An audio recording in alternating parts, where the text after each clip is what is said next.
وعن ابی امامۃ عن النبی صلی اللہ علیہ وسلم قال، حضرت ابو امامہ رضی اللہ عنہ سے روایت ہے، وہ نبی کریم صلی اللہ علیہ وسلم سے روایت کرتے ہیں قال، کہ نبی کریم صلی اللہ علیہ وسلم نے فرمایا من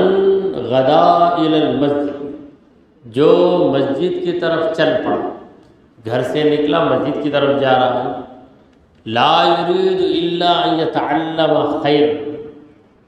اور اس کا ارادہ یہ ہے کہ وہ اچھی بات سیکھے گا، او یعلمہ، یا اچھی بات کسی کو سکھائے گا، کان لہ کاجر حاج تاما حجۃ، تو اسے ایسا اجر ملے گا جتنا اجر کسی حاجی کو دیا جاتا ہے جس نے مکمل حج کر لیا۔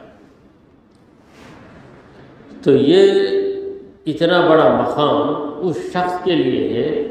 جو اپنے گھر سے اس ارادے کے ساتھ نکل پڑا کہ میں مسجد جاؤں گا، اور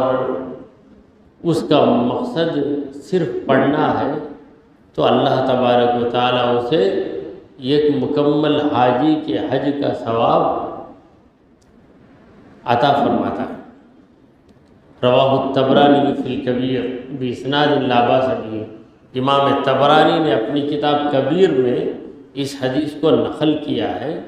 اور اس کی اسناد لا باس بہ، اس میں کوئی خرابی نہیں ہے۔